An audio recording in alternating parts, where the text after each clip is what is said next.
যেখানে যত কুকুর আছে সবাইকে হত্যা করো। আদেশ দিলেন বারাণসী রাজ ব্রহ্মদত্ত।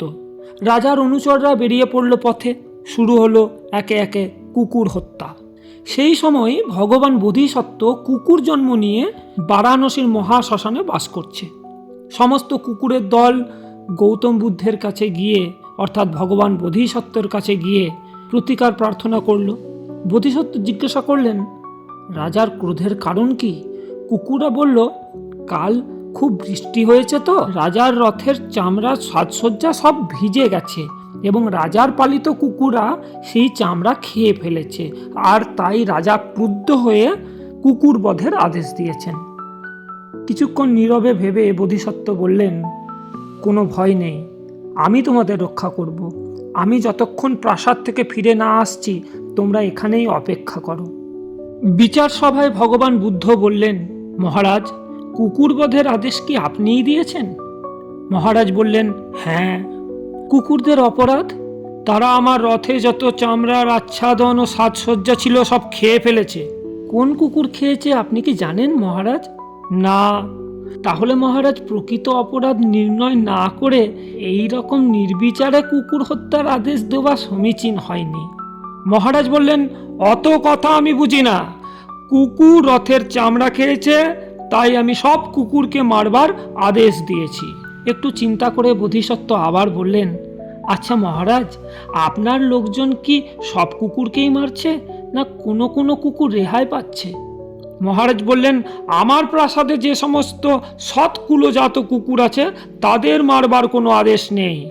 তখন ভগবান বুদ্ধ বললেন, ভালো করে ভেবে দেখুন মহারাজ, আপনার এ কাজ কি ন্যায় বিরুদ্ধ নয়? মহারাজ, আপনি নিশ্চয়ই জানেন বিচার কার্যে রাজাকে একান্ত নিরপেক্ষ থাকতে হয়, কিন্তু আপনার আদেশের ফলে প্রাসাদের কুকুররা বেঁচে যাচ্ছে আর রাস্তার কুকুররা মারা পড়ছে। এটা কি ঠিক? আপনার এই বিচার কি পক্ষপাতদুষ্ট নয়? মহারাজ এবার জিজ্ঞাসা করলেন, আচ্ছা কুকুরবর, কোন কুকুর রথচর্ম খেয়েছে তা কি আপনি জানেন?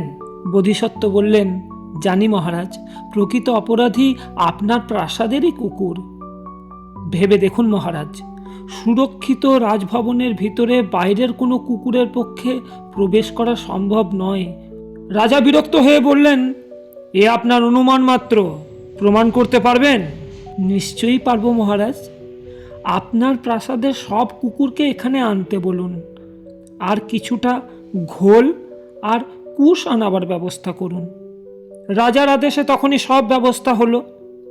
বোধিসত্ত্ব ওই কুশ ঘোলের সঙ্গে মিশিয়ে কুকুরদের খাওয়াতে বললেন, আর খাওয়ার সঙ্গে সঙ্গেই কুকুররা বমি করতে শুরু করলো, আর সেই বমির সঙ্গে বেরিয়ে এলো চামড়ার সব টুকরো।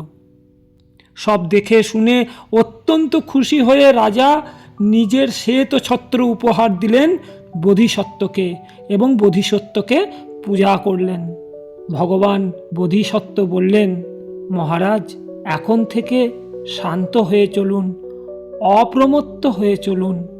রাজা হতে গেলে মাথা ঠান্ডা রাখতে হয় মহারাজ। এই উপদেশ দিয়ে বোধিসত্ত্ব মহাশ্মশানে ফিরে এলেন।